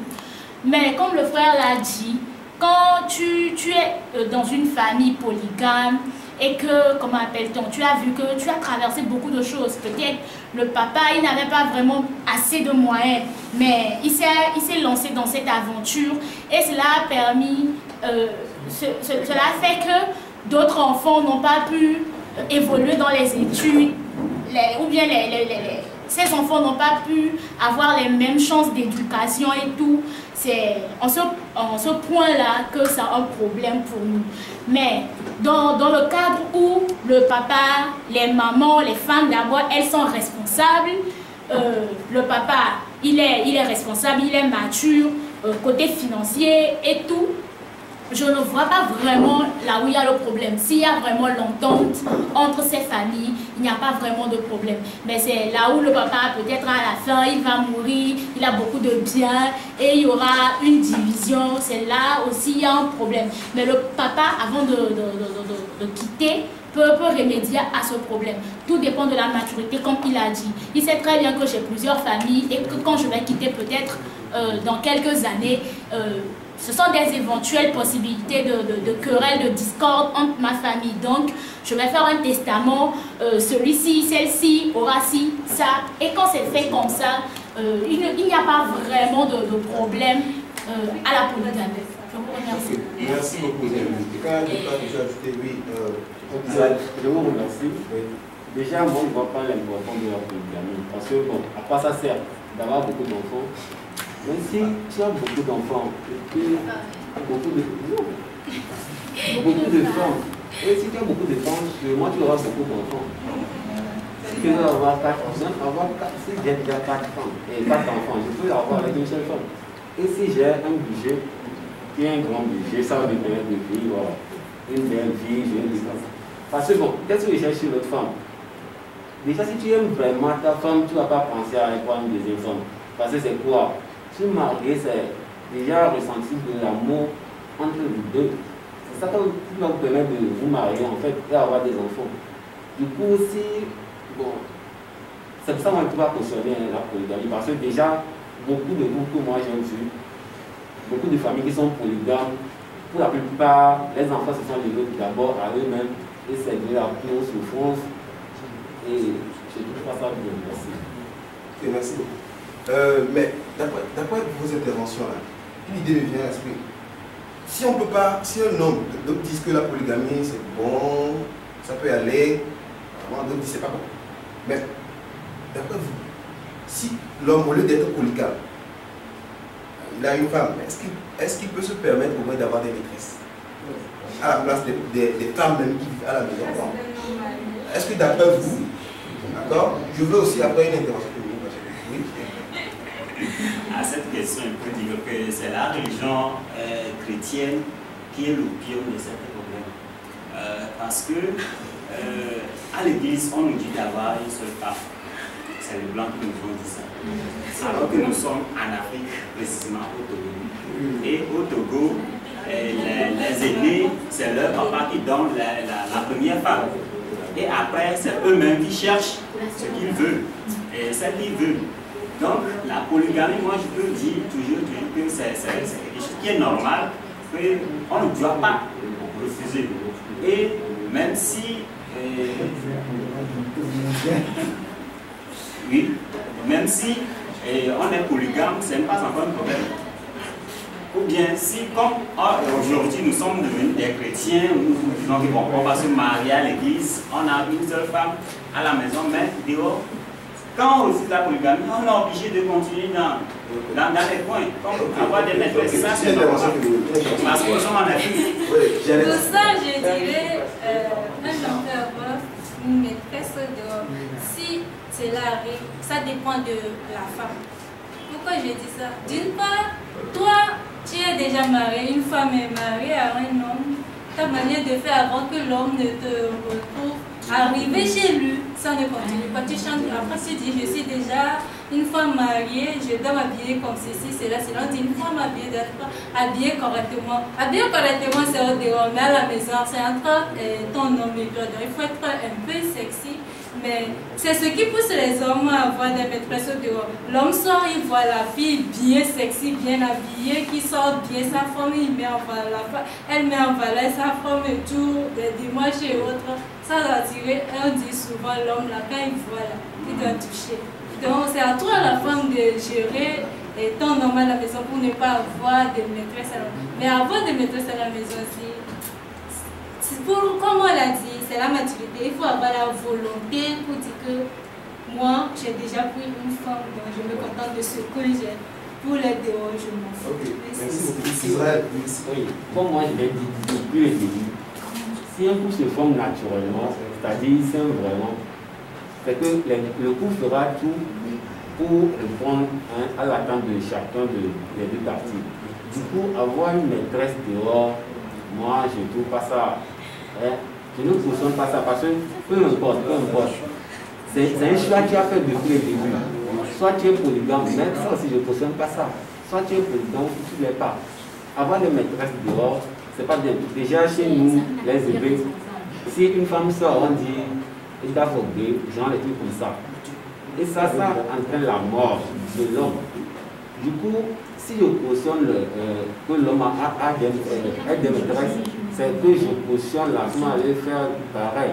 Non, mais c'est pas possible. Ce que tu dis, si je dis que non, c'est permis, la femme aussi peut se dire que non, bon, l'homme sort, moi si je peux sortir. L'homme sort parce que. Non, mais non, je peux intervenir dedans. S'il vous plaît, laissez-moi. L'homme sort, je peux sortir. Mais chez les blancs, par exemple, chez les blancs, si une femme sort pour aller se faire taper par un autre homme, tu crois que ça entraîne la mort comme en Afrique? Non. Oui, en Afrique, on a bien dit, si une femme sort, il y a la mort. Alors que si l'homme sort, il n'y a pas la mort. Donc c'est normal. Oui, parce qu'il vient de dire que chez eux, quand une femme sort, il y a la mort. Mais quand l'homme sort, il n'y a pas la mort. Pourquoi? Nous sommes en Afrique. Nous sommes un sujet en Afrique. Nous ne sommes pas en Occident ici. Donc, quand un homme sort, moi je vois que c'est normal. C'est parce que la nature même a accepté. Oui. C'est pourquoi il n'y a pas la mort. C'est que la nature n'est pas d'accord. Il y a la mort comme si c'était la femme qui est sortie. Oui, Israël, pour finir. Il a bien précisé chez eux. Oui. C'est oui, Israël finit. Ok, le but c'est en Afrique. Du coup, comme je l'ai dit, moi je ne suis pas d'accord. Il ne sert à rien d'avoir des maîtresses. Si tu as une femme, c'est parce que tu t'es décidé de faire toute ta vie avec elle. Du coup, peu importe les situations, tu dois essayer de trouver des solutions pour que ton foyer soit exceptionnel. Merci. Ok, bon, on va passer à une autre question parce qu'on ne va pas finir, d'accord? Il y a d'autres questions, Alors, j'en viens à la question numéro 5. Comment pensez-vous que les problèmes de couple, devraient être réglés? C'est-à-dire que dans tout couple, on a parlé de comment est-ce que l'argent doit venir dans le couple, comment est-ce qu'on doit approcher une fille, etc. Mais une fois que la vie de couple est là, il y aura forcément des problèmes. Qui est l'argent ou pas? D'accord? Mais comment pensez-vous qu'une fois que ce problème survient là, comment est-ce que pensez-vous qu'on doit les régler? Est-ce que entre nous-mêmes on peut les régler? Est-ce qu'il faut l'intervention des membres de la famille, par exemple? D'autres n'acceptent pas, ça dépend. Ou, soit carrément, faut-il faire recours à un conseiller conjugal par exemple? Je peux avoir la parole. Ok, oui, je donne la parole à Charlotte. Bon, je dirais que souvent je vais commencer par un adage qui dit le linge sale c'est la famille. Quand vous avez un problème, il faut que vous deux vous entendez pour pouvoir arriver à trouver une solution. Mais si cela persiste, c'est pas pour rien quand vous voulez au moment du mariage, demande des parents et des marins. Je parle au cas où vous avez des mariages religieux, parents marins, si vous avez des problèmes, il faut que les témoins interviennent dans vos problèmes. Mais au cas où vous n'êtes pas marié à l'église, à la mairie, et que ça persiste, si c'est au côté de la femme, tu appelles un membre de la famille de la femme pour parler à ta femme. Et si c'est au côté de l'homme, toi la femme, tu appelles un membre de sa famille pour parler. Mais au cas où vous appelez des familles différentes, ça amène des problèmes. Donc, les problèmes, premièrement, il faudrait que toi, tu aies la volonté. Tout ça là se joue sur la maturité. Tu as la volonté de dire. Il faut qu'on dise souvent si le grand ne connaît pas, au moins le petit connaît, vice versa. Que tu appelles ton homme à l'autre pour lui dire ceci, cela, cela. Souvent, c'est l'orgueil qui amène toutes ces choses-là. Tu n'as pas la volonté, tu dis, moi je ne peux pas demander pourquoi dire que c'est moi qui s'est rabaissé. Mais faire ça ne veut pas dire que tu as changé de personnalité. D'une manière, tu dois te rabaisser et dire, il faut qu'on parle. Ça, là, ça se joue. Ça prouve que réellement tu es mature dans votre couple. Et si tu parles à l'homme, tu fais cela et puis ça continue toujours. C'est là qu'on amène des conseillers et autres problèmes. Ok, quelqu'un d'autre peut Odette? D'abord, je pense à cette question, comme je le dis toujours, ce sont des trucs qui doivent se dire à la base. Ce sont des trucs qui doivent se définir à la base. D'abord, je prends l'exemple de ma famille parce qu'on ne maîtrise que ce que l'on vit. D'abord, moi, qu'est-ce que mon papa a fait? Il a dit que, genre, quand je t'ai rencontré, il n'y avait pas le pasteur, il n'y avait pas mes parents et tout. Et tu as décidé de m'épouser. C'est pas au moment où il y aura des problèmes que tu vas aller voir le pasteur, tu vas aller voir tes parents et tout.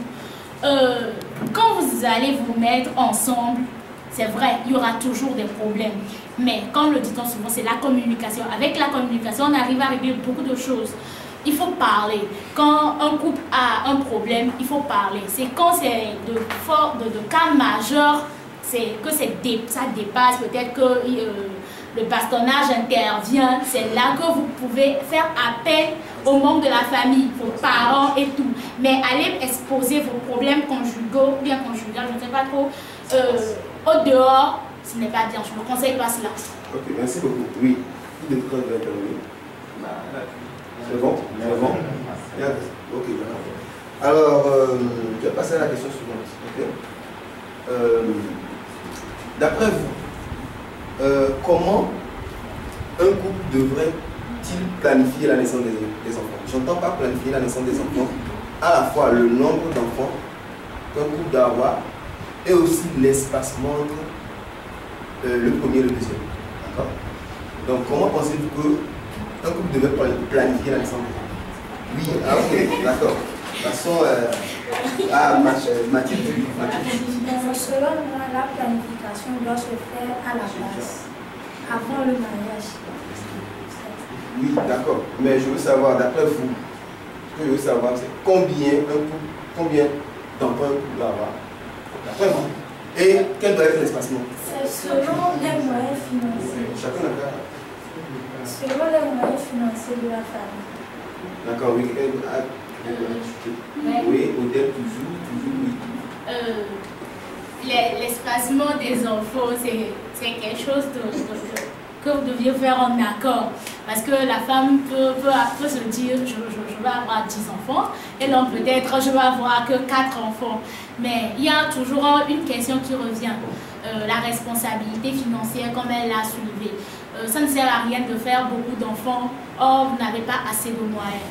Compte tenu de l'espace, de l'intervalle des âges qui doivent séparer les enfants, aujourd'hui nous avons la planification familiale qui nous aide pour ça. Donc ça c'est quelque chose une discussion à deux. D'autres préfèrent 3 ans, d'autres préfèrent 5 ans, ça dépend de tout à chacun de nous. Et quant au nombre d'enfants? Ça dépend de vous aussi. Si vous voulez avoir 4, 5, mais rappelez-vous qu'il doit avoir les moyens financiers. Ici, moi je vais ajouter quelque chose à ça, à votre question, combien d'enfants? Vous savez, aujourd'hui, nous sommes confrontés à des réalités de la nature. Je décide d'avoir 5 enfants ou 2 enfants, ça dépend.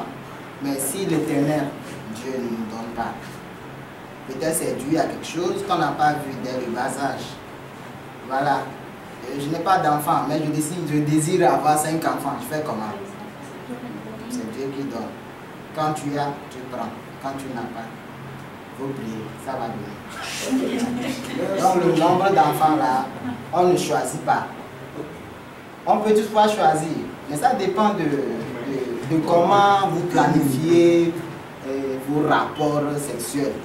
C'est ça même. Il n'y a pas de frère. Voilà. Oui, là, il j'avais en tête de dire, c'est ça. En fait, le nombre d'enfants à avoir dans une famille, ou bien la durée qui doit les séparer est un facteur qui échappe au contrôle. C'est un facteur psychologique en fait, qui échappe au contrôle des partenaires. Ça peut survenir contre la volonté, ou bien même ça peut arriver avec la volonté. Donc, je ne pense pas que ce soit un truc qu'on peut contrôler. Ok. Merci beaucoup. Alors, je passe à la question, l'avant-dernière question. Comment l'homme doit-il traiter sa femme? Et réciproquement.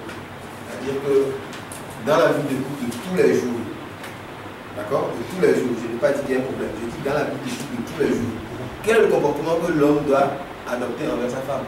Et réciproquement, d'accord? Oui, qui va donner? Oui, j'arrête, oui. Pour le comportement, la première des choses, c'est le respect. Il faut respecter. Respect de qui envers qui?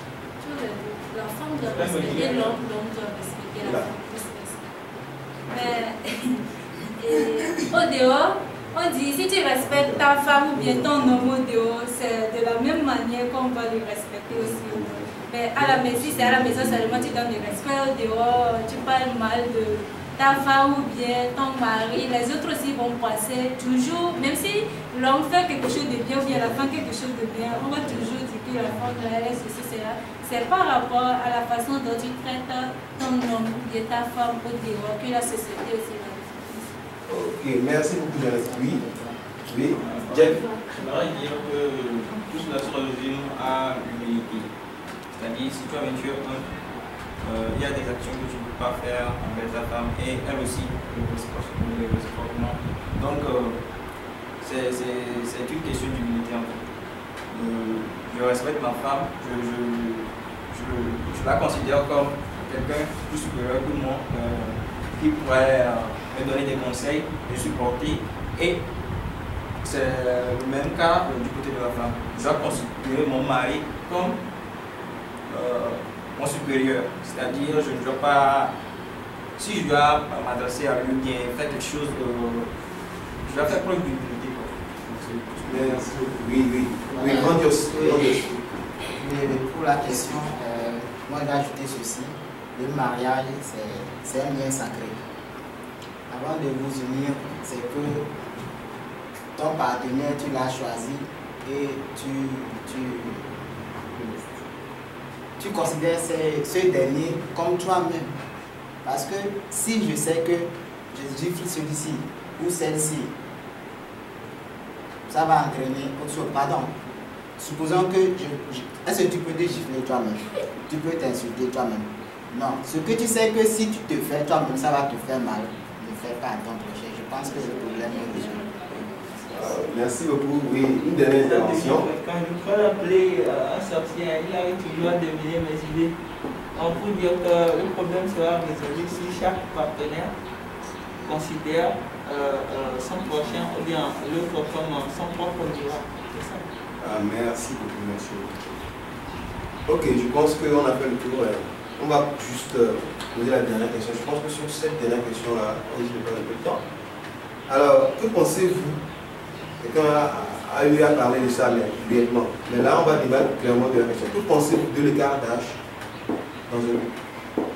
C'est-à-dire que, une personne a dit tout à l'heure, on peut avoir 40 ans, ça fait 17 ans. Est-ce que vous pensez qu'une telle relation elle est possible? Comment est-ce qu'elle doit se passer? Et inversement, il y a des cas comme ça peut-être. Donc, une femme qui a 48 ans et le monsieur qui a 29 ans par exemple. Donc, pensez-vous qu'une telle relation est possible? D'accord? Oui, Odelle. Cette question me tient vraiment à cœur. On dirait que c'est la question que j'attendais depuis le plus. Dans notre société, il est vrai qu'on nous a toujours dit que c'est l'homme qui doit être supérieur en âge par rapport à la femme. Et je suis d'accord aussi avec eux parce qu'ils ont, nos parents, ils ont leur raison avant de dire cela. Mais aujourd'hui, je ne sais pas comment est-ce que nous les enfants d'aujourd'hui, nous sommes une chose entraînant une autre. Nous voyons que il y a des femmes dans la société qui ont un petit faible pour les hommes d'âge inférieur, c'est ça. Une femme de 35 ans par exemple, en fait, d'abord, qu'est-ce qui vient?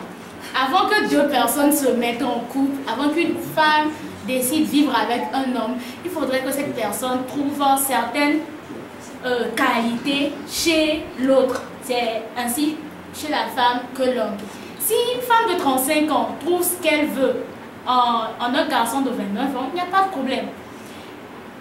Si un homme de 40 ans trouve ce qu'il veut dans une fille de 18 ans ou de 35 ans, il n'y a pas de problème. Je dirais que il faudrait qu'on commence par inculquer cela à nos enfants parce que c'est vraiment un problème. Oui, je sais de quoi je parle, excusez-moi s'il vous plaît. Parce qu'on nous a longtemps éduqués, c'est le mari qui doit être plus âgé que toi. Mais aujourd'hui, nous voyons que il y a des hommes qui ont un âge inférieur mais qui sont matures. Hein? Ils sont matures et les femmes âgées aiment cela. Aujourd'hui aussi désolée, il y a des hommes, les hommes préfèrent les femmes matures par rapport aux femmes, des petites gamines qui ont des sauts d'humeur et tout. Donc, par rapport à ça, je dirais que ça doit être quelque chose qui doit être vraiment, qu'on doit commencer par en parler à nos enfants pour qu'ils commencent à réfléchir à cela. Je vous remercie. Ok, oui, grandiose. Ah. C'est maintenant que vous devez poser la question d'intérêt. Parce que ici, pour résoudre ce problème, Parce qu'il faut que je trouve un intérêt particulier à une dame qui me dépasse largement en âge pour me lancer dans cette histoire de quoi, je ne sais pas trop. Au fait, ça là, c'est l'intérêt qui domine. Supposons que ici je suis un jeune, bon, je suis mature comme tu le dis, oui. Et physiquement je suis bien, c'est ce que les femmes aiment. Quand physiquement tu tiens, voilà, la dame, elle est, peut-être que son mari est déjà faible, il n'arrive plus à assurer. Donc elle est mariée. Non, non, moi je ne parlais pas du côté mariage. Je parlais des personnes célibataires, quoi. Ah, c'est ça. Oui, des personnes célibataires et il y a des femmes qui ont vraiment un béguin pour les hommes qui ont un âge inférieur. Voilà, merci beaucoup pour l'intervention. Je vais ajouter ceci. Pour les faibles, les femmes ont des faibles pour les jeunes comme moi, oui. Je dirais que j'ai tout dit en disant que c'est l'intérêt. Peut-être que les hommes de son âge ne trouvent plus rien en elle. Il n'y a plus d'attirance. Parce que je vois que, non, excusez-moi, c'est la langue maternelle. Donc, voilà. Du coup, je trouve qu'il y a ce problème qui joue dans la société. Parce que quoi, je suis avec celle-ci. Dans notre génération, nous avons un âge donné où, comment dirais-je, nous avons grandi ensemble. On se connaît mutuellement. On connaît les faiblesses de chacun d'ici, là. Et ça, là, maintenant, c'est devenu un frein pour nous. On ne peut plus se lancer dans une relation avec ces genres de personnes. Du coup, on est plus attiré aux jeunes arrivants qui vont nous satisfaire plus, si je peux le dire ainsi. Donc, c'est une question d'intérêt, si je peux le dire comme ça. Ok, merci beaucoup. J'arrive, je vais donner la parole à Dieu. Bon, ce que moi je veux dire, je vais juste ajouter quelque chose à ce que elle a dit, c'est que à différents âges dans la vie de couple, ça importe peu. Du moment où vous-même vous êtes responsable, c'est-à-dire vous avez l'âge de vous marier, c'est-à-dire vous avez l'âge légal, quoi. Et que vous êtes mature, vous êtes responsable, vous savez ce que vous cherchez, il n'y a pas de problème à envisager de vivre en couple avec quelqu'un qui est supérieur en âge. Mais ce que je veux préciser, c'est quoi? C'est l'excès d'âge. Par exemple, quelqu'un de 70 ans qui voudrait se marier avec une fille de 18 ans, c'est un peu exagéré, quoi, je veux dire. Ok, oui, je vais passer la parole à Janice. Bon, pour commencer, je peux dire l'amour n'a pas d'âge. Un homme de 45 ans peut draguer une fille de 20 ans, 23 ans. S'il y a de l'amour, tu peux y aller. Mais ça dépend de nos cultures, de nos traditions et de nos études. Avant, souvent, un homme doit être plus âgé qu'une femme. Mais par après, maintenant que les filles d'aujourd'hui, je peux dire comme ça, puisque c'est les femmes qui décident, et bien les garçons aussi du femme. Mais par après, on dit que je l'aime, je ne trouve pas ceci, cela, donc ça peut aller. La fille peut quitter la maison du jour au lendemain pour aller vivre avec l'homme. De l'autre côté, l'homme qui épouse une femme qui est plus âgée, c'est là, le frère avait dit, c'est l'intérêt qui joue là. Soit la forme de l'argent et autres peuvent subvenir aux besoins du gars, là, il peut aussi aller par intérêt et que l'intérêt là deviendra l'amour par après. Mais dire que les cas d'âge va jouer, pas tellement, mais dire qu'un enfant, un homme de 80 ans a dragué une fille de 25 ans, ouf. Ça peut aller. Tout ça, là, toi, fille, là, tu vas vieillir, tandis que l'homme deviendra plus jeune. C'est pas conseil. Et d'ailleurs, même, si une fille fait ça, c'est pour l'âge. Ok, oui, je passe la parole à Ismaël. Ok, merci. Il y a un thème qui dit l'amour n'a pas d'âge.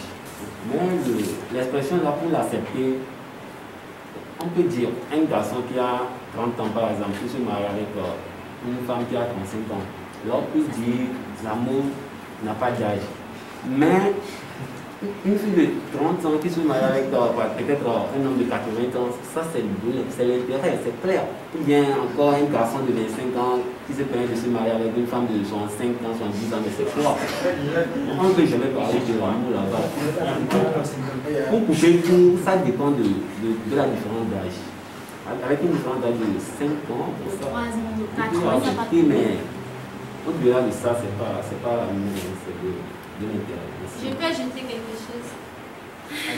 On a dit l'âge et l'intérêt, non, mais d'une part, ce n'est pas l'intérêt. Puisque soit c'est la femme ou bien l'homme qui a trouvé des qualités et des critères qu'il aime ou bien qu'elle aime chez ce homme positif. Au moins, lui, il est mature, il comprend, il est comme ça, par rapport à mon goût. Donc, chez les autres, il n'y en a pas. Du coup, la fille doit s'intéresser à cet homme ou bien l'homme doit s'intéresser à cette fille. Puisque souvent c'est à côté de la fille que le problème l'homme a 40 ans ou bien 45 ans, la fille a 23 ans ou 25 ans comme ça.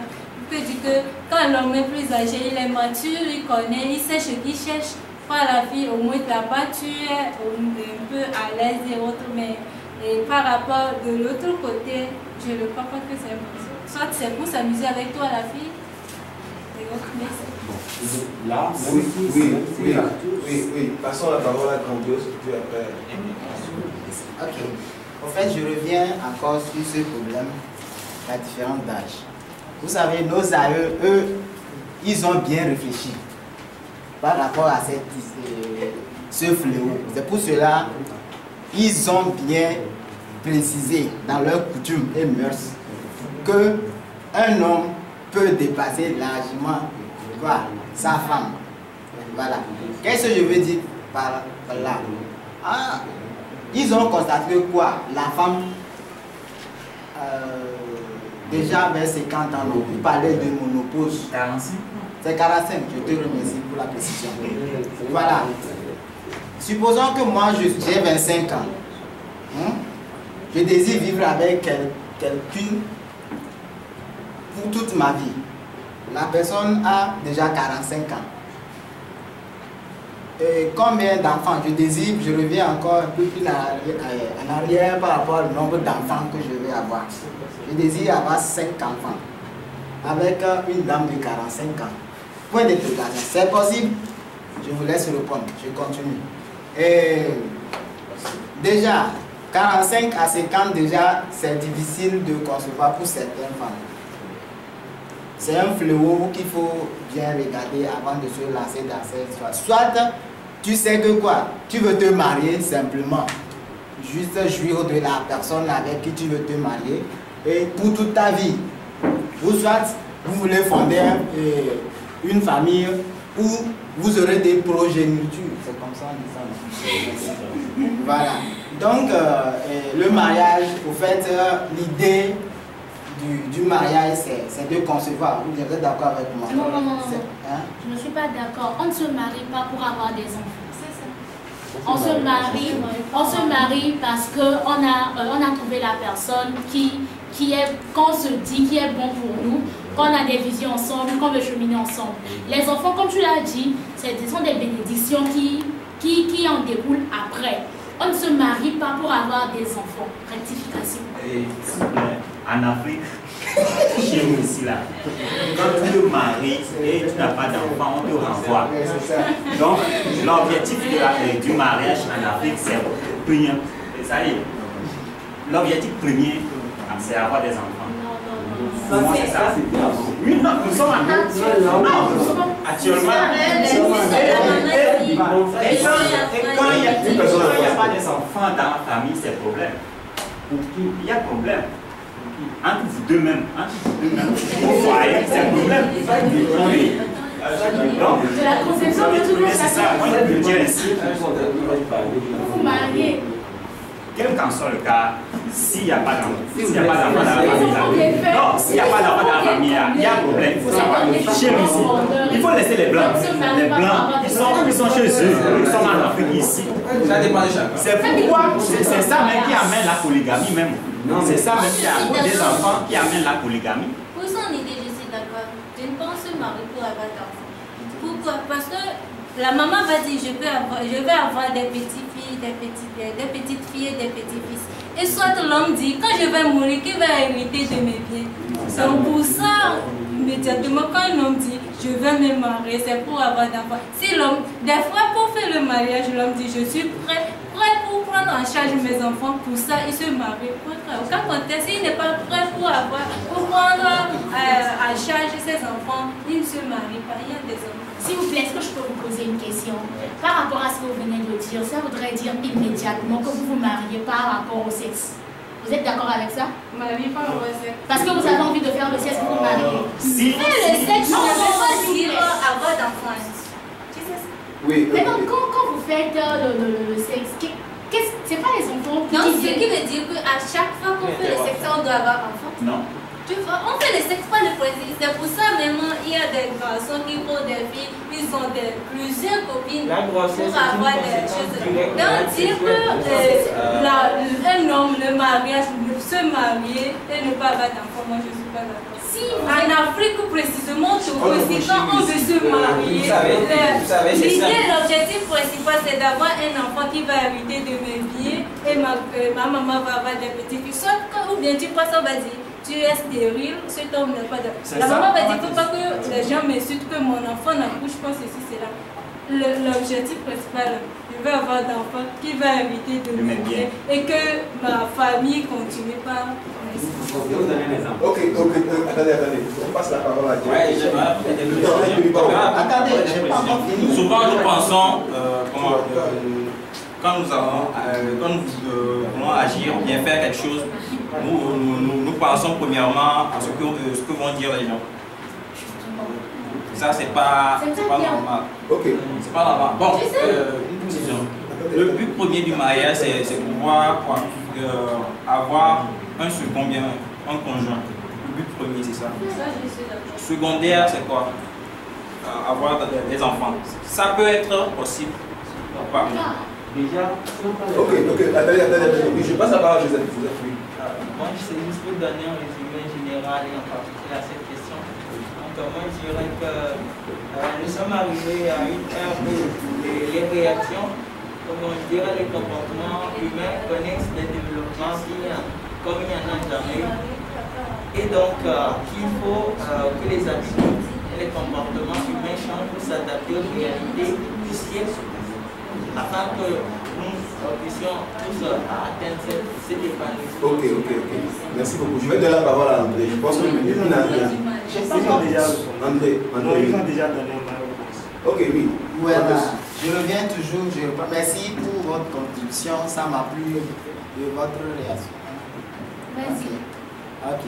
Bon, pour finir, je disais que quoi, il y a des conséquences par rapport à l'acte où je décide de me marier avec une personne qui me dépasse largement en âge. J'avais donné des exemples par rapport à... C'était un exemple. Quand j'ai dit que, supposons que je me mariais, puis j'avais l'intention d'avoir 5 enfants. Et je finis par constater que quoi, la personne avec qui je veux consacrer ce lien de mariage ne pourra pas me donner ce que je veux. Donc, c'est déjà une peine perdue. Bon, c'est tout ce que j'avais ajouté. Ok. Merci beaucoup. Je dois dire que, bon, moi je suis comblé. Okay? Vous avez chacun su donner son point de vue, etc. Et pour résumer un peu, je dois dire que concernant la polygamie, concernant la planification, le niveau d'études, le budget familial, les gardages, ça dépend de plusieurs facteurs. La société, notre perception même qu'on a de la chose, et enfin les objectifs que nous-mêmes on s'est fixés. D'accord? Donc je pense que tel qu'on a chacun les uns les autres ont donné leur point de vue, je pense que aussi bien pour la planification, aussi bien pour la gestion du budget familial, aussi bien pour le niveau d'études, tout ça, je pense que c'est quelque chose qui est relatif, ou soit qui n'est pas absolu. D'accord? On peut soit avoir un côté comme le... Tout dépend de la perception que nous avons. D'accord? Ou que la société a. D'accord? Donc c'est ce que je peux dire juste pour enregistrer. Mais peut-être que à l'avenir, on devrait améliorer notre façon de voir la vie en couple dans notre société. Peut-être qu'il faudrait améliorer beaucoup de choses. C'est d'ailleurs pour ça que le sujet a été posé, parce que les points de vue divergent énormément sur plusieurs sujets. Donc peut-être qu'il y a beaucoup de choses qu'on devrait améliorer. Mais j'espère que chacun a pu tirer quelque chose de potable aujourd'hui. D'accord? Merci, moi je suis Daoum Mangoubé, facilitateur. Ok, je suis Mariano Savi, étudiant en manipulation économique et de gestion. Je suis chargé de noter ce que vous allez dire ici. En quelque sorte, je suis l'observateur en fait. Merci. Merci beaucoup.